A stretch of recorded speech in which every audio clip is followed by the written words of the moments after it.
Hello, Canucks fans, and welcome back to another episode of the Canucks Conversation, proudly now brought to you by the great folks over at Montana's. Montana's, baby. We loved partnering with them last time. They are back. Come on out to Montana's. The game is always on, and their daily deals to keep you full. Monday, half-price wings. Forget Monday. Today's Wednesday. All you can eat ribs, bud. And we enjoyed the all-you-can-eat ribs when we went out there in the summer. I tell you, it's a smart idea for Montana's because good luck eating more than one rack of ribs. Yeah, someone tweeted at us when we did the last Montana's ad campaign, and they said, how much money is Montana's actually saving by giving quads all-you-can-eat ribs? A lot. And I responded, wow, look at the graphic from my gosh. Our technical producer, Aaron Bordato, name you can trust. I should have mentioned it. My apologies, Aaron. But for those on the live show, you just saw some ribs on your screen. And for those on the podcast, you can see some yourself if you head on over to Montana's. They've got deals each day of the week. So Wednesdays, specials every day too. Yeah. Yes, Thursday and every day. Everyone's been home. Specials. The pandemic's kept everyone home, and everybody's not getting. Back in the day, here we go. Quad, sit back and relax. Yeah, sure. Back in the day, before I was covering this team and everything, landlubber. We go out. You go out to play. We go to Montana's back in the day because they had Stella on tap back in. I don't know if hopefully they still do. They used to have Stella on tap. We go to Montana's and or landlubber, somewhere like that. You watch sports with your friends. There's nothing better than that. True. There's nothing better than that, but I don't think people are doing that as much anymore. And again, maybe it's a little tough to go watch the Canucks. You think about when we did the watch party at the Pint last year, right? You think about that. People loved going out. So now's your chance. Go out. Go pick up one of these deals from Montana's. They've got a different one every day. We'll be talking about them basically, close to every day, I think. Right. BC cities. Can I name them off real quick for people if you don't rattle it off? Fort St. John. Oh, baby. Which I always think is in Alberta, but it's in BC. It's caught me off guard a couple times. Yeah, a couple times. Kelowna, Langley. I've been to that. I got some stories about the Nanaimo one. Maybe I'll tell them maybe tomorrow. Yeah, maybe not right now. I got some Nanaimo, Montana stories from back in the day. Like I said, Stella on tap. The pictures are cheap. The story we're telling you today is about the Wednesday all-you-can-eat ribs. Tomorrow, Thursday is a big deal for drink specials at Montana. So I'll talk about a couple stories from Nanaimo, Montana in a couple days here. Prince George, Tawasin, and Victoria. Do you say Tawasin or Sawasin? No, I say Tawasin. One. Yeah, I say Tawasin. The T silent. Sometimes I say Swasin, which I know is just wrong. That's just both incorrect. Yeah. Yeah, but I heard someone say Swasin once. I was like, hey, it kind of looks like that. I got a lot more energy today. Really? Yeah, but I think this is the last day I'll be clogged up a little bit. Okay. So I can hear my voice being a little bit off. Well, that's good to hear. Yeah. You sound a lot better. And I feel better. We did the Patreon yesterday. Yep. And it was a good Patreon, by the way. Patreon.com/Canucks Combo. $5 and $10 tiers gets you all the bonus content. Hey, 2 Patreons in the last 5 days for us. Really? Yeah. We always say we're going to try and do more. We never do. We just did it. We did it. We didn't try. We just did it. I'll be honest. You showed 12:20 walk through the door. I'm not going to lie to you. It was good. You were early. I've been getting better at not managing my time, but managing all the work I have to do. Like now what I'll do, because I take the SkyTrain here, I'll do all the work that I have to do at home that I know I can't do on my phone on the SkyTrain. So I'll do all that at home, and then I'll save my work that I need to do on the SkyTrain for when we come here. And it's helpful. Like I would have had to stay home, but you were able to help this morning. And it's nice when I'm, able to get some help. I see Corey's in here. Says he worked at a Montana's for years as a manager. Wow. Also, we're gonna get to it. Lot to get to, but I want to start off right away with this amazing. I'm rolling here. I got some other stuff to bring up. Go ahead. Knob says Landlubber has great wings. Let me just come out and say this. I've said this about Landlubber for a long time. Former sponsor of my previous podcast before this one, actually. You know that Landlubber used to sponsor my original the old show before this one that I was on. They used to have really good wings, okay? They changed up the wings there at the Landlubber.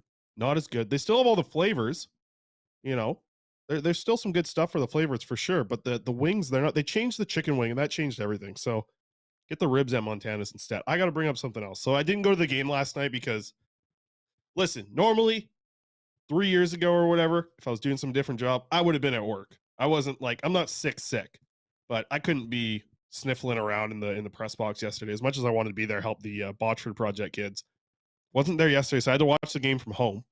Mm. And Aaron, maybe you can cut to it, back to the view from outside the window here. As you can see from this, if you're on YouTube, I'll tell you what, it's not angled perfectly right here. That right there, Rogers Arena, okay? And a SkyTrain. And the SkyTrain, good timing. And loud, right? And so I'm hearing the Canucks horn go before both the goals yesterday. And because the stream is so far behind, because I don't know who's running Sportsnet, but they're running in slow motion like the sloths from that Zootopia movie. So it's like a minute behind the stream of the actual game. So I hear the horn a couple times, and then I'm like, oh, okay, well, a goal's coming. So I'm like looking who's on the ice, who's going to score the goal. It was tough. I don't like the you horn poor thing night. living in your ivory tower above Rogers Arena. Yeah, scraping by. Yeah, that's real tough. Pushing my pennies together to try and make them into a nickel. Okay, enough. Like we're 8 minutes into the show. We haven't even talked about the team yet. But who wants to talk about the team? I do. I got a lot to say. I got some thoughts on this. Okay, now, can I get back to...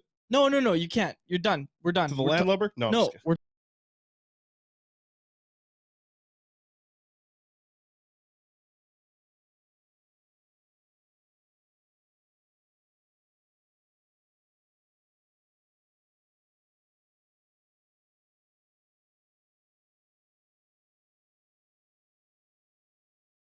really want to say here is that 6-2 loss to the Islanders. People are pointing out that there's just been these issues with this team, right? Where they just don't show up for a complete 60-minute effort. And it's cliche, like it is cliche to say, like, hey, let's put in a full 60-minute effort. And again, like we did scenes from morning skates there, scenes from practice, whatever. I even said to you, like, hey, do you want to maybe just say, it doesn't really matter what was said today because this team always says stuff like, hey, we're gonna put in a full effort. We just have to figure it out. Like, sorry, it's January and you still haven't figured it out. So you don't really get the benefit of the doubt. Not that they really ever did, to be quite honest with you, that anybody is like, I think this is the game where they finally figure it out. But you look at this team and the effort they gave last night against that Islanders team, it was abominable. Yeah, aside from the first period, right? Like the first period looked fine. And that's the thing, is they come out flying. They came out flying in the first period. Again, they missed the net a lot, but they were still generating. They were still creating in the offensive zone. They were doing a lot of good things. And it just didn't turn into any sort of actual offensive results, right? And I think that's what it really comes down to, is this team starts to get down on themselves when, one, they don't get the results, and two, the team they're playing against mounts any sort of pushback. Yeah, that's because I didn't think the Islanders aren't a great team. Like, the Islanders aren't this team that, oh man, it was crazy the Canucks were able to best them in the first period. No, the Islanders aren't that great of a team. They're sixth in the Metro. They're above 500, which apparently is the bar in this market, but they're sixth in their division. Don't get me wrong, the Metro is a great division. The Islanders probably aren't going to make the playoffs with this team that they have. But again, that's a lot because the East is so strong. They might, but my point is that the Islanders aren't this fantastic team that it was amazing that the Canucks even competed with for 20 minutes. The Islanders aren't that good of a team. And of course, neither are the Canucks, but the way they played in that game, a game in which you and I called it yesterday, a game that if they wanted to have any sort of success in January, they were almost, they basically had to win that game last night. Oh, for sure. And to lose it in such a fashion that there's no hope. Like, there's not even any, I would say, good things you could point to in that loss. Like, and it was pointed out in the statsies that just went up minutes ago on Canucks Army, but Michael Liu pointed out that Bo Horvat had the worst expected goals against on the team, or something like that, something along those lines. It basically, what Michael highlighted was that, yeah, he scored, but his defensive effort was pretty bad, and it didn't necessarily result in these major gaffes that resulted directly in goals, like you saw from Tyler Myers and Ethan Bear, even Ekman Larson as well. Holy cow, that was something else, especially. Yeah, the Bear and the Myers ones. The Bear and the Myers one looked like they were going for primary assists. Yeah, Bear gave it right away. Brock Nelson gets it, makes a quick pass to Anders Lee, easy one for him. The Myers one, ugh, that was brutal. Right? And you're going to give it away to a guy like Matt Barzal's the guy you give it away to? Yeah, exactly. Like, and you don't want to give it away to anybody, but you definitely don't want to give it to Matt Barzal. The other play was just structurally defending. The play where Matt Barzal came in and made the really good pass, I believe it was to Cizikas, was the one who scored. Mm-hmm. Barzal comes in, JT Miller and Luke Shen just staple on top of each other and let that whole left wing come wide open. And it was tough. And you brought it up. Can we get the Islanders lineup up here? Look at this. This is the team that you just talked about. They're not I'm sorry, Hudson Fasching is your second line winger. That's the team that just came in here and whooped your ass. I don't know who that is. JG Pajot. Yeah, he had a great game. Yeah, he did. Parker Wotherspoon. I'm trying to look at some of these players yesterday in the lineup, and I'm thinking Atu Ratty was I was watching him play. He was playing for Bridgestone a couple weeks ago. I saw him in the AHL. Good for him. He's a young player and coming up town well, but this team isn't. You shouldn't get dominated 6-2 by this team. No, you're absolutely right. And again, Chris, the thing that I really want to point to is that this is a good example, like we talk about, and national media, everybody talks about. The Canucks have some good players, but they don't know how to play as a team. They don't know how to put in a full effort as a collective unit. You look at this Islanders teams, you just pointed out, what was it? I can't even remember. I already lost the guy's name. No, wait, not that. What was it? Hudson, I don't know. Hudson something. I already lost his name. Yeah, Fasching. There it is. Hudson Fasching. Okay. Watch, someone's gonna play. He's got 13 goals this year, 14 assists. He's got 30. I don't know what he's doing. Yeah, he's gonna lead the league in goals. I never heard of that dude in my life. Yeah, well, this is bulletin board material. He doesn't even have a number on the line combination. Okay. Anyways, my point, Chris, is that they don't have a star-studded lineup by any means. Casey Cizikas is playing Barzal's wing on the first line. They do not have a star-studded lineup by any means, but they're able to play together as a team. They work hard. And again, you see these teams that just look like they're playing against the Pee-wee team when they play the Canucks. They're not I'm not saying the Islanders weren't trying in the first period, but it's they went into the intermission and said, all right, guys, we got to actually turn it on. Let's not do that again. Yeah, let's not do that again. And then it's just over because the Canucks are like, oh no, here they come. They're trying now. Yeah. And again, it's embarrassing. It's embarrassing to watch. I wrote my title on the instant reaction last night was just, it is tough to be a Canucks fan right now. Yeah. It is so tough to be a Canucks fan right now. And you're losing them day by day. You absolutely are. Yeah. The guys who just want, I say it all the time, the people who just want to go to a game once a month. Imagine if yesterday was that game where it's let's say Johnny likes to go to 5 Canucks games a year. And he got tickets for Christmas to go watch that game yesterday. I don't think so. Probably not after what you just saw last night. I said it yesterday on this show. This team is too good to be the worst in the league, right? But it's too bad to make the playoffs. It's a Hendiadys, Quads. They're strong but flawed. They're extremely flawed. Their team struggles so hard to bounce back from any little bit of something that throws any sort of pushback from another team. They just take it. And that was a perfect example in the second period yesterday. It was a what? Don't ask me to say it again here. Okay. I don't even know where to go. I said what I said. I know, but I don't even know where to go from that because you're saying nothing incorrect. You're bang on. You're bang on. No words incorrect at all. It feels like everything that can be said about this team, and how many times have we said this year, has been said about this team. Now, what I'm really curious about, Chris, is, and I'm writing about this. I hate saying this, even though I do it all the time.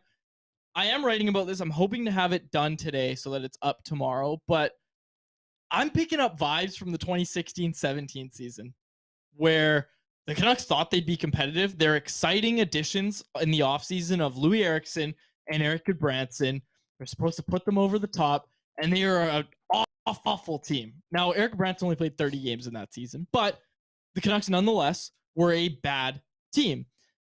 People are talking about in the chat, the stealth tank of they're accidentally tanking, but this is what happened in 2016-17 is the team thought they would be good. They thought they would compete, and then they were so bad trying to compete. They thought this roster could figure it out. They thought they could compete, right? They've already moved on from Ryan Kessler, right? They thought they could do it. They thought they could do it as a team.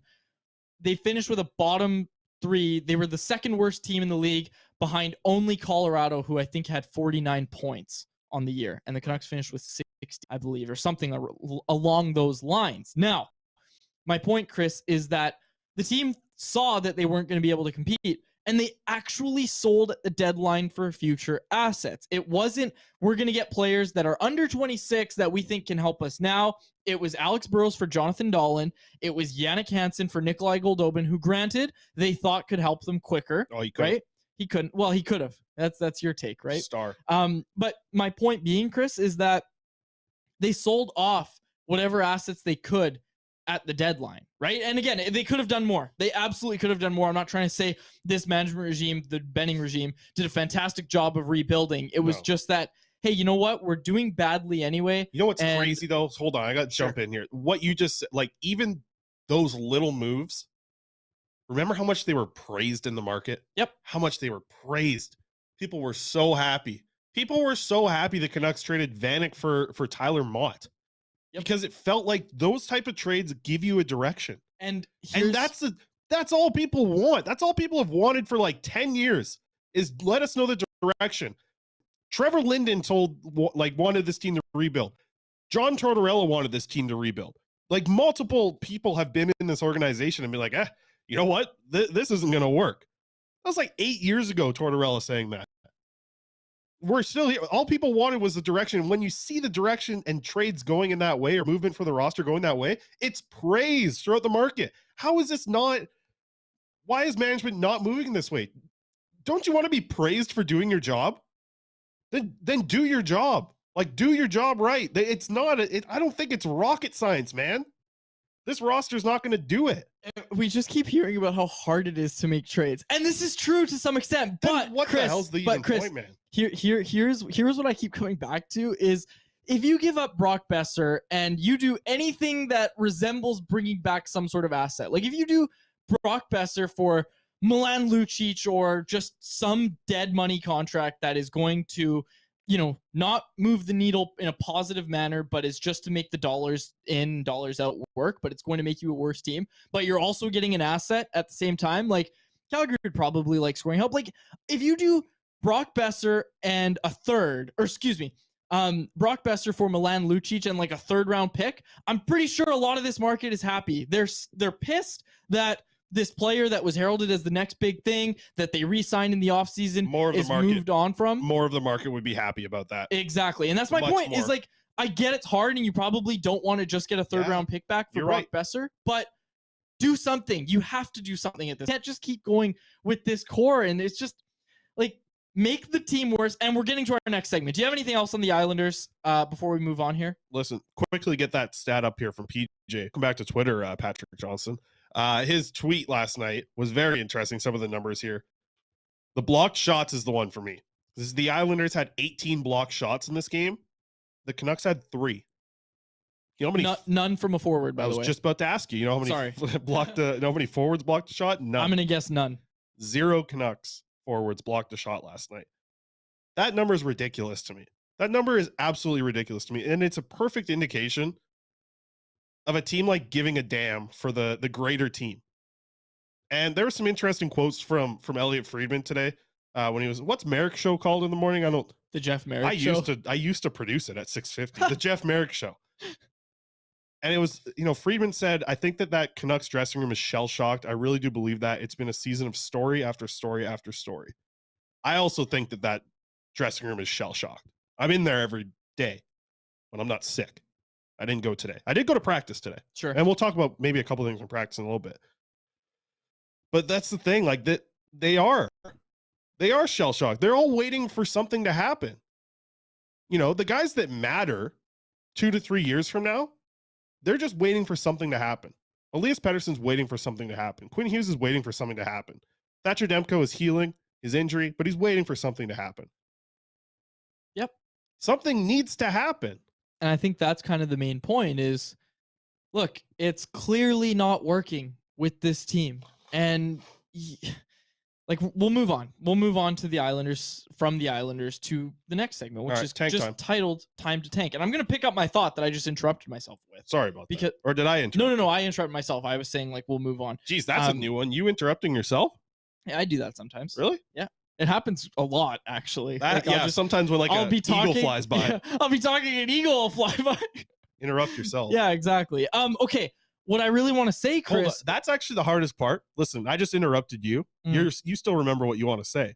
The worst part is when you interrupt yourself, because then you completely lose your train of thought. Like right now, you're still holding on to what you're about to say, I think. Yep. But if you would interrupt yourself, you lose that because you don't have the brain power to hold on to a bunch of things at once. The worst is when you interrupt me and then ask me a question because I'm not paying attention to what you're saying. I'm trying to queue up what I've got, and then you're like, "What do you think? How many forwards blocked the shot last night?" No, sorry. Okay, I'll let you go here. You probably forgot by now. No. It's hard to forget. How could anybody forget? How could anybody forget their thoughts on this team and the thoughts on the need for this team to tank? I'm talking about the stealth tank, Chris. I'm talking about what we saw in 2016-17 when this team, made their only moves, it felt like, of the Benning regime. And I'm not talking, people say like, oh, well, they traded Garrison for a pick. They did this, they did that. This was the only trade deadline where they approached it and looked at, okay, you know what? We need to get worse. We need to prepare for the future. And the way they did that, it wasn't all in. It wasn't, we need to rebuild this from the ground up. It was, well, we need to get younger. Almost did a Jim Benning impression, but I didn't. We need to get younger, and we need to do that by selling off some of our older players who probably aren't going to help us now or much more in the future. So they sell Hansen. They sell off from Alex Burrows. Stealth tank. Then, like I said, they finished bottom 2 in the league, and people say, oh, well, they moved down the draft lottery, so it wasn't even worth it. Yeah, they drafted 5th overall. Do you know who the result was, Chris, in the 2016-17 season? The 1 year where the Canucks actually, I'll call it a tank. I'll say that was a tank year. It was an accidental tank. Baby. It was an accidental tank. They wanted to be competitive. They couldn't. It was an accidental tank. The 1 year where the Canucks actually tanked. Do you know what it got them at the draft, Chris? A franchise player. Elias Pettersson.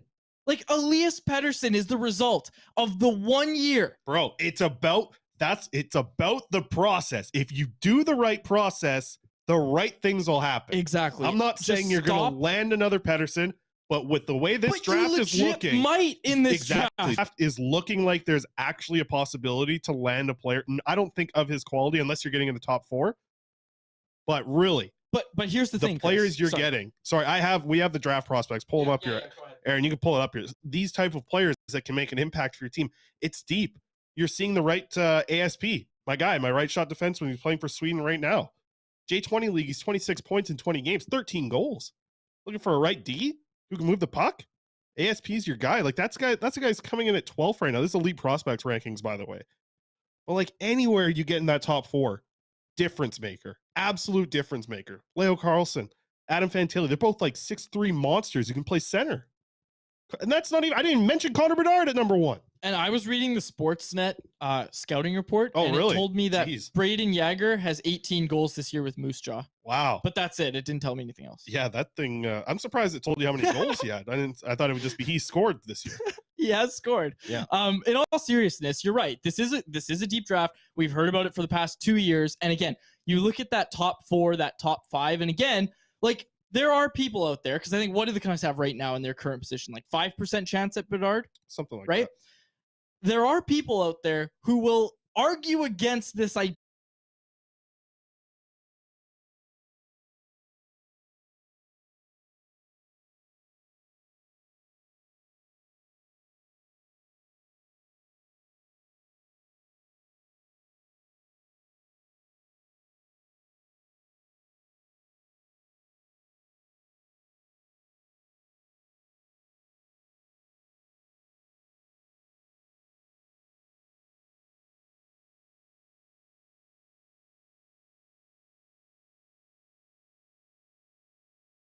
Down there as well, but they do have games in hand. They have 2 games in hand on Anaheim, who they have the same number, 24 points with. Chicago, 8 wins on the season for those Chicago Blackhawks. Now, the Canucks are going to be competing, and I don't want to even lump Florida into this because Florida, again, they have games in hand on the Canucks right now, and they've got more right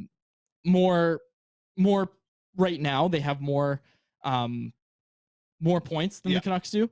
Sorry, I have to reconnect my camera again. This is so silly. Anyways, The Canucks are going to be competing with like Philadelphia, Montreal, Arizona, San Jose, Columbus, and Anaheim. Now, excuse me, not Anaheim. Stupid computer. Anyways, I sound like Dollywall.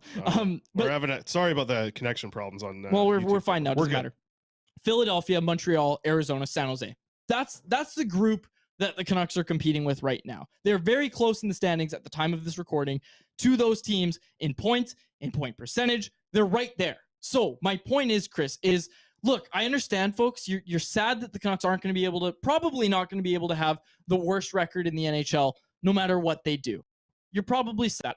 Likewise, I get it. Like, you want Connor Bedard. You want the best shot at landing Connor Bedard, and it's probably just not going to happen this year because of how bad the Chicago Blackhawks are. Okay? Anaheim Ducks, same thing. Columbus, same sort of deal. Yeah, right?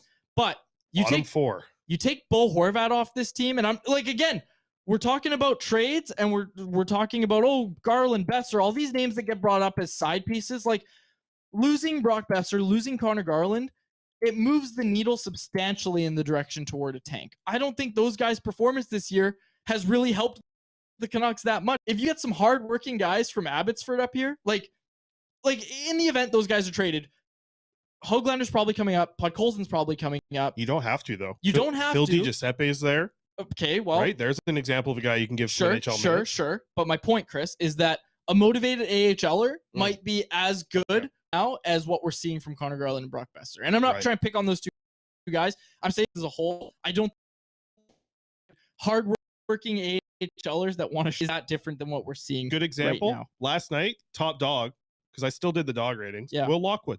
Yep. Like, Will Lockwood was giving it his effort last night. Sheldon Dries had a good game. I thought Sheldon Dries and Will Lockwood were two of the players that were actually trying last night. And I guess we should get to it. Like, there were some lineup changes a little bit. I'm not done. Okay, keep going on the tank. Time to tank. Keep it rolling. The final thing I want to say about this is that just even a Bo Horvat trade. Like, think of how many goals Bo Horvat scored for this team.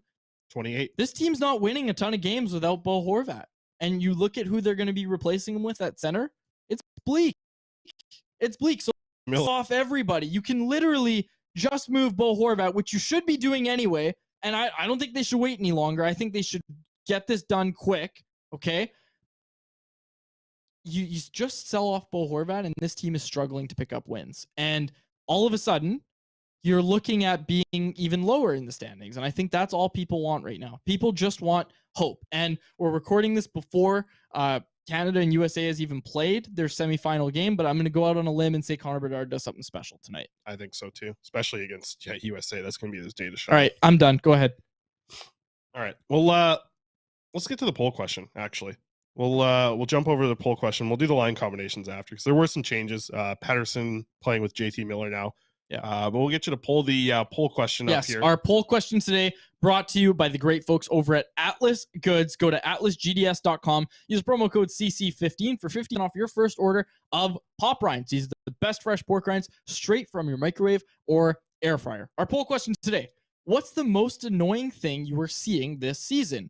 No vision for the future, structure from coaches, lack of on-ice effort, and as always, I'm angry. Chris, so far, 69% of voters say no vision for the future is the most annoying thing they are seeing this season. Mm-hmm. And 18% say it's a lack of on-ice effort. 3% say structure from coaches.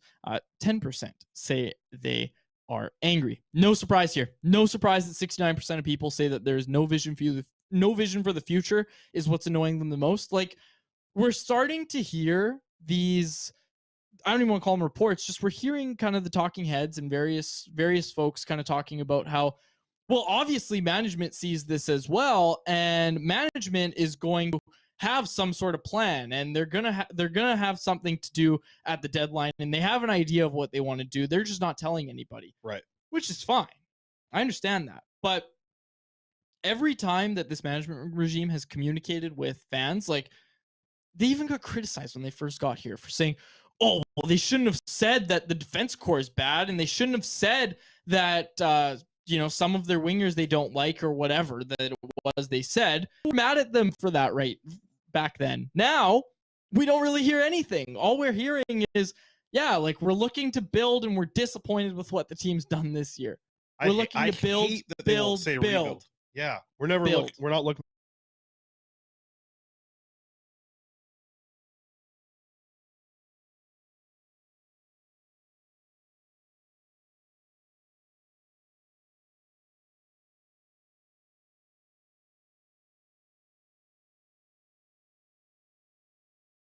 Now, I would love to talk to Jim Rutherford right now, and if they had a press conference, that'd be great.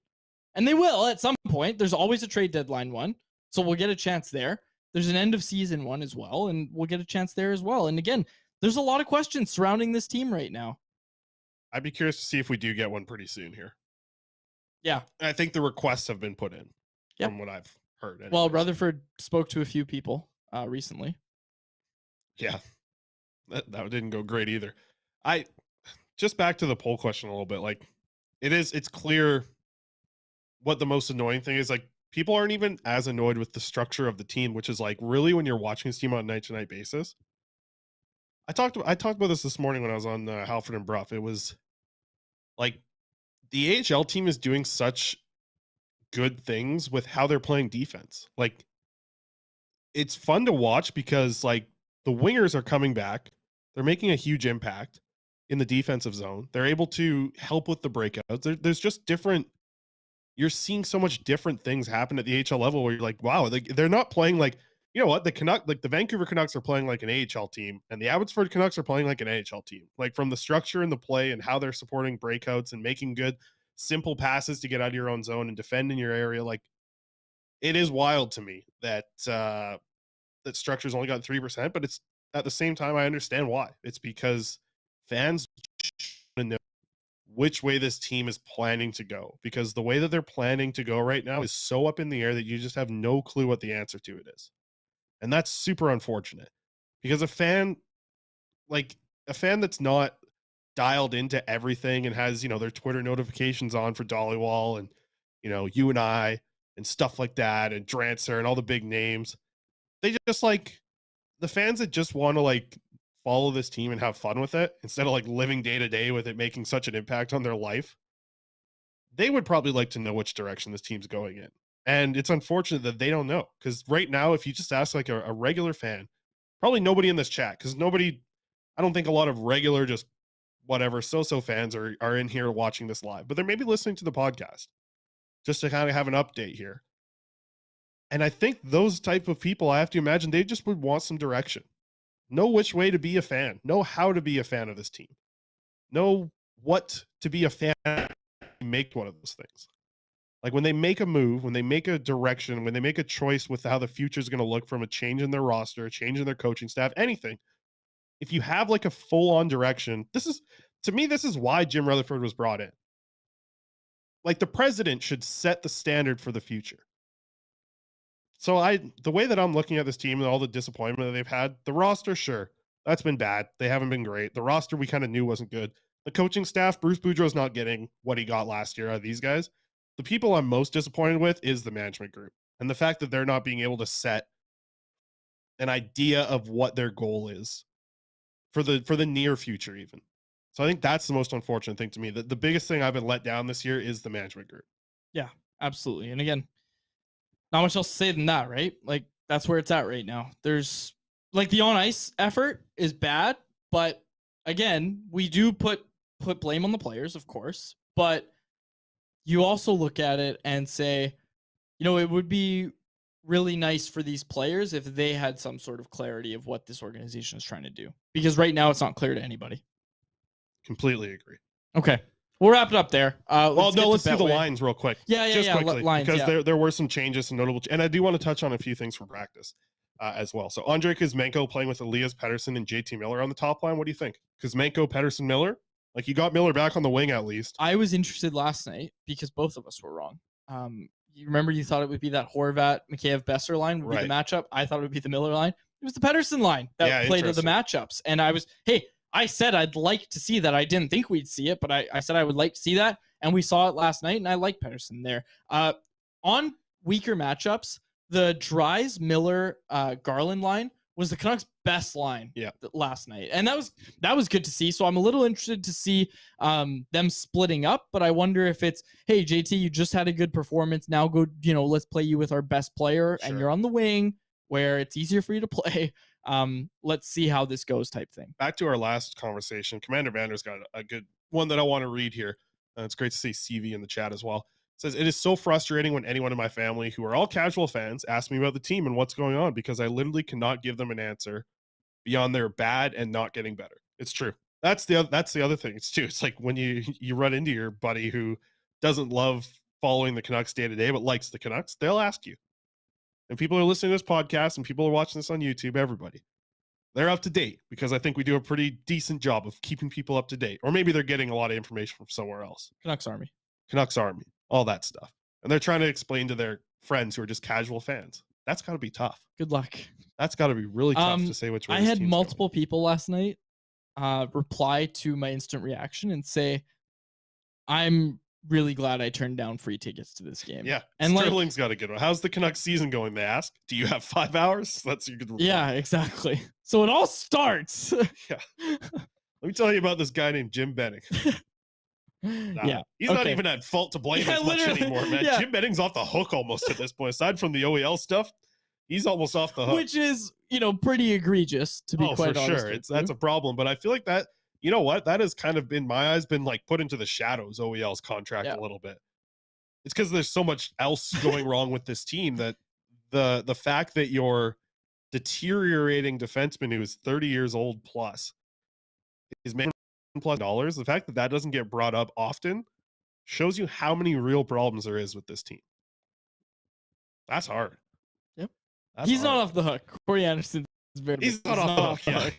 Yeah. Hot take. Jim Benning actually is good, and he did nothing wrong with it.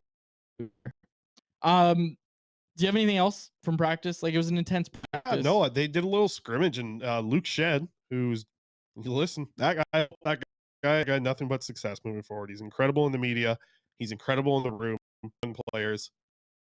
He was throwing it around. He was hunting.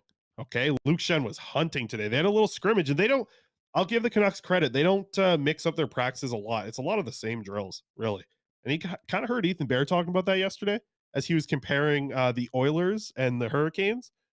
I heard a lot of the same things about with the Oilers to the Vancouver Canucks as he was talking about how well the Hurricanes run their practices and how well they run structure and systems and things. Heard a little bit of that. Found it very interesting because the Canucks do a lot of the same drills at practice. Mm-hmm. And today was different. They really cranked it up. Luke Shen absolutely hammered Jack Studnicka twice. Hit him like real hard at the blue line, open ice, just nailed him, then hit him into the bench almost, like legs up in the air and everything.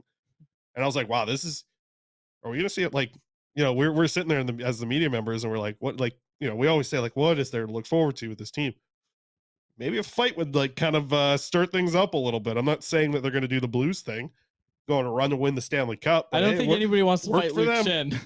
No, I was like, yeah, Luke Shen's not the guy, right? Like, nobody's going to fight Luke Shen. Dude, it's like fighting your dad. You don't fight your dad when you're a kid. But then it was like another interest. Like, Kyle Burrows laid out Ilya Mikheyev as well. And I was like, ooh, Burrows is trying to get into. Do you think Burrows would fight Shen? That would be a wild one. Because Burrows doesn't back down from anybody. But I feel like if it would be Shen that he would. Because he'd understand what Luke Shen's all about. Okay, let's get to the Betway wrap up. Give me Lane Peterson and Luke Shen, the brothers-in-law. Oh, you want to talk about drama in the locker room? Go to there. Okay. Betway. All right. Nope. Prospect report. Elias Pettersson, defenseman playing for Sweden right now. Maybe someone in the chat can let me know. Last time I saw 1-0 for Sweden, Pettersson assisted on that goal. So maybe if that goal stands, nice little game for Pettersson. He's been playing extremely well. Listen, climbing in the ranks. I talked about this going into this World Juniors. Pettersson might be the number one prospect on this team. The way that Lekar-Mackey's going, like change in a year if Lekar-Mackey really starts tearing it up. But right now, everything that's happened up to this point in the season, not just the World Juniors, like Pettersson's the Canucks' top prospect, this defenseman. Okay? Yeah. I got to take a drink here. I'm losing my voice. Okay. Stall some words. I don't need to stall. I'll start Betway for you. No. Lekar-Mackey. 13th forward, you say. Yeah, Lekkerimaki was the 13th forward today. The plan was originally to just play him on the power play for Sweden. Not a good look at all, of course, especially after his last game where he was benched in the second and third periods. CV's got a good point. Put some respect on Klimovich maybe being the number one. Klimovich has played really well. Good run of late, for sure. But Pettersson, I tell you, before he got to these World Juniors, really cranking things up in the SHL. If you listen to this show, you know I've been talking about him for all season long, how much he's just steady improvement all season long. Klimovich is getting up there too, you know, but Lekkerimaki, week after week after week. What can you say? Like, what can you, like, I get it. Like, he's young, he's 18, he's battled injuries, battled mono, but like, I don't know. How long are the, listen, it's kind of hard right now to really get into it, but he's had a lot of excuses up to this point. That's too bad because some of them are not his fault. Okay. Getting concussion, not his fault. Getting mono, not his fault. But when he's when he's put into a spot where he needs to be accountable, he's got to be able to step up a little bit. Mm-hmm. So really tough year for him so far. He is falling out of the rankings for sure. If you're doing rankings right now, maybe number 2 or 3. He's still so young, so you have to wait. But, you know, Elias Pettersson's still super young. And look what he's doing in the top league in Sweden. Look what he's doing at these World Juniors. There's a good chance Elias Pettersson is like the top defenseman for Sweden next year. They only have they have 3 returning defensemen, I think, from this roster to next year. A.S.P is going to dominate too, but you might see a top pairing for Sweden next year, the World Juniors, of Elias Pettersson and A.S.P. So that could be interesting. Okay, Betway, let's go. All right, Betway, let's get out of here. Big shout out to everyone in the chat too. I know you guys have rocked through some connection problems. Just incredible chat today over on the YouTube. If you're just listening on the podcast, try and swing by one day. Between 1 and 1:45-ish is when we're live here on YouTube. But yeah, appreciate everyone on the podcast as well. But the chat buzzing today.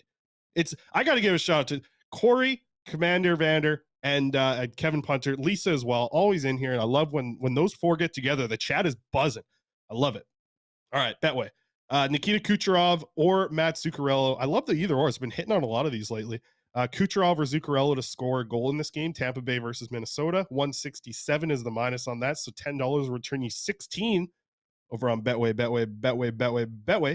And our big one, they keep telling me, they said, geez, you gotta stop doing these big bets. They're never hitting. Tonight's the night, baby. Let's go. Minnesota to win over 6.5 total goals, and Kirill Kaprizov and Nikita Kucherov both to get 2 or more points in this game, plus 1,500. $10 bet quads. That'll take you and the missus out for a nice steak dinner for $160 on the return. 19 plus. If you're going to bet responsibly. All right, we'll wrap it up there. Hold on. Okay, we're over time. No. Oh yeah, word of the day. Oh my! You see that one? That's not even okay. Well, don't say it out loud. Don't say it out loud. But yeah, no chance nobody misses tomorrow. But I only saw one person in the chat. Quads is broad. Yeah. She was texting me saying, "Hey, I got it." Is that actually that's your girlfriend? Yes. That's your username. She made her username. I thought that was a fake one. No, that's actually her. Today's word of the day, which a lot of people missed. Hendiadis. Nobody else called it out except Quads is broad. I didn't tell her either. She just knew. Yeah, that was a really good one. I snuck it in pretty early on. I thought someone else was going to catch it, but just Quads is also broad. Just to be clear, because you said the name out loud, that's because she listens to the broadcast. That's where that comes from. It's not. Yeah, I didn't come up with the name. Okay. All right. Well, just to be tell clear. You what, tomorrow's word, it's got a couple of umlauts in it actually. Well, okay, yeah. Don't give it away. Yeah, we'll wrap it up there. Just at the same time, we'll get to it tomorrow. We'll get to it tomorrow. For my co-host Chris Faber, who's going to study this word for 24 hours. My name is David Quadrelli. Thank you so much for listening to another episode of the Canucks Conversation. There's 24 letters in this word. Thanks for listening to Canucks Conversation, delivered by DoorDash. Hit the subscribe button to never miss an episode. How about keep it to a thank you, Jim?